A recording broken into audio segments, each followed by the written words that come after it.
નમસ્કાર મિત્રો, આગળના વિડીયોમાં આપણે સંદર્ભ સાહિત્યની સંકલ્પના, હેતુઓ અને સ્વરૂપો જોઈ ગયા. આજે આપણે સંદર્ભ સાહિત્યની સમીક્ષાના સોપાનોની ચર્ચા કરીશું. સંદર્ભ સાહિત્યની સમીક્ષા વૈજ્ઞાનિક રીતે હાથ ધરવા માટે સમગ્ર પ્રક્રિયાને 3 સોપાનોમાં વિભાજિત કરવામાં આવે છે. સમીક્ષાનું આયોજન, બીજું સમીક્ષા હાથ ધરવી, ત્રીજું અહેવાલ તૈયાર કરવો અને વિતરણ. આ પ્રત્યેક સોપાને સંશોધકે કરવાની કાર્યવાહી અહીં રજૂ કરવામાં આવી છે. સાથે સાથે આપણે જોઈશું સંદર્ભ સાહિત્યની સમીક્ષાની યોજના, સમીક્ષા માટે સમસ્યાનું નિર્ધારણ, સંદર્ભ સાહિત્યનું એકત્રીકરણ. પહેલું સોપાન છે સમીક્ષાનું આયોજન. કોઈ પણ કાર્યની સફળતા તેનું આયોજન કેટલું ચીવટપૂર્વક થયું છે તેના પર આધારિત છે.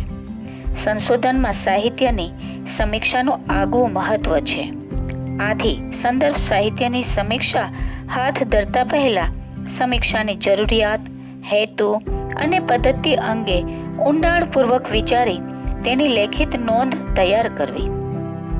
સંશોધક અહીં વિચારે છે કે સમીક્ષાનો હેતુ સૈદ્ધાંતિક આધારો શોધવાનો છે, ક્રિયાત્મક આધારો શોધવાનો છે કે ઉત્કલ્પનાઓના આધારો શોધવાનો છે.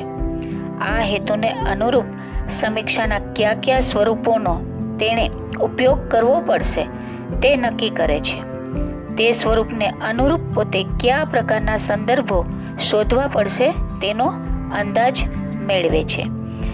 આ સોપાનમાં સંશોધક અહીં વિચારે છે કે સમીક્ષાનો હેતુ સૈદ્ધાંતિક આધારો શોધવાનો છે, સમીક્ષાનો હેતુ ક્રિયાત્મક આધારો શોધવાનો છે, સમીક્ષાનો હેતુ ઉત્કલ્પનાઓના આધારો શોધવાનો છે કે પછી સમીક્ષાનો હેતુ કાર્યક્રમની સર્જના આધારો શોધવાનો છે.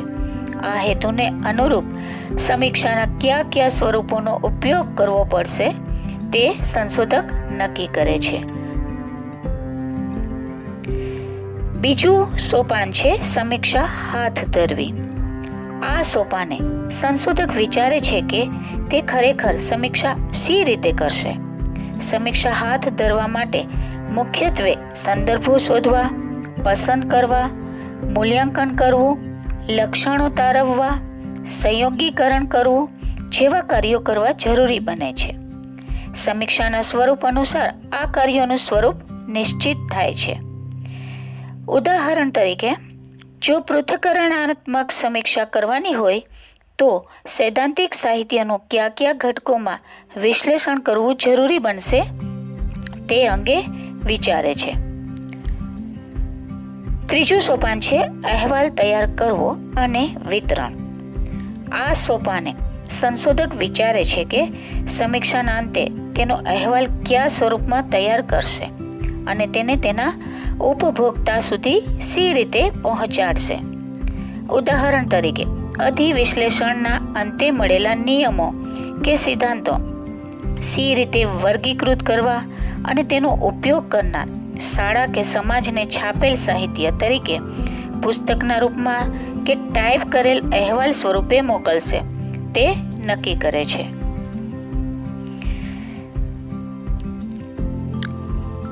આ ઉપરાંત આપણે જોઈશું કે સંદર્ભ સાહિત્યની સમીક્ષાની યોજના શું છે.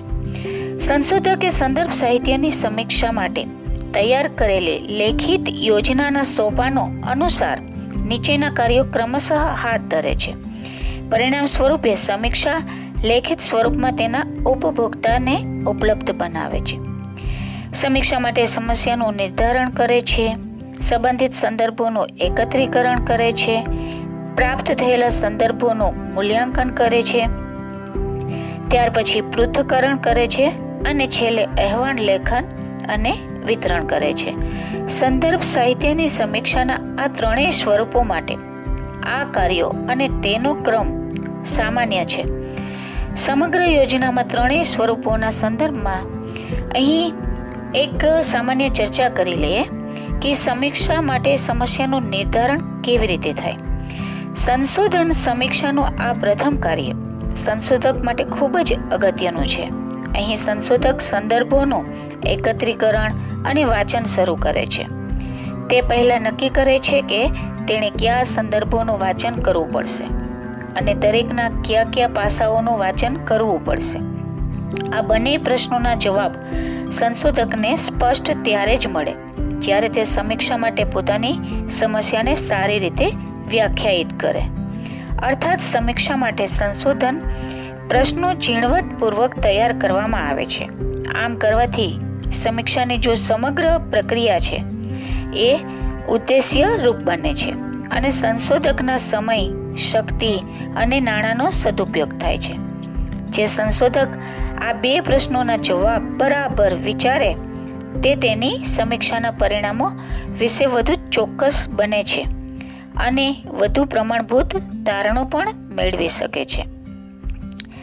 માધ્યમિક શાળાઓમાં વિદ્યાર્થીઓના એકાંકીપણાનો તેઓના વૈયક્તિક, સામાજિક અને મનોવૈજ્ઞાનિક પરિબળોના સંદર્ભમાં અભ્યાસ આ શીર્ષક હેઠળ અભ્યાસ કરનાર સંશોધક પૃથ્થકરણાત્મક સમીક્ષા માટે અહીં નક્કી કરશે કે તે એકાંકીપણા સંબંધિત સૈદ્ધાંતિક સાહિત્યનું વાંચન કરે અને તેની સંકલ્પના, લાક્ષણિકતા, ઘટકો, એકાંકીપણું ધરાવતા પાત્રોના વર્તનો, એકાંકીપણાના કારણો અને એકાંકીપણું દૂર કરવા માટેના કાર્યક્રમો અંગે વાંચન કરે. સંયોજનાત્મક સમીક્ષા માટે તે નક્કી કરશે કે તે એકાંકીપણું અને તેની સાથે વૈયક્તિક, સામાજિક કે મનોવૈજ્ઞાનિક ચલોનો સંબંધ તપાસ્યો હોય તેવા પુરોગામી સંશોધન અહેવાલોનું પ્રથમ વાંચન કરશે અને પ્રત્યેક અહેવાલ અંગે તેનું કાર્ય, વર્ષ, સંબંધિત ચલો, નમૂનો, ઉપકરણ અને પદ્ધતિ વિશે વિશેષ વાંચન કરશે. અધિવિશ્લેષણ માટે તે નક્કી કરશે કે એકાંકીપણું અને તેની સાથે વૈયક્તિક, સામાજિક કે મનોવૈજ્ઞાનિક ચલોનો સંબંધ તપાસ્યો હોય તેવા પુરોગામી સંશોધન અહેવાલોમાંથી માત્ર તેના પરિણામોનું વાંચન કરશે. ત્યાર પછી સંદર્ભ સાહિત્યનું એકત્રીકરણ કરે છે. સમીક્ષા માટે સંદર્ભ સાહિત્યનું એકત્ર કરવા માટે સંશોધક સૌપ્રથમ પોતાનું જે લક્ષ્ય છે, વ્યાપ વિશ્વ, એમનો વિચાર કરે છે. સમીક્ષા માટેની સમસ્યા નિર્ધારણના આધારે લક્ષ્ય, વ્યાપ વિશ્વ નક્કી થાય છે. પરંતુ લક્ષ્ય વ્યાપ વિશ્વ હંમેશા પ્રાપ્ય હોતું નથી.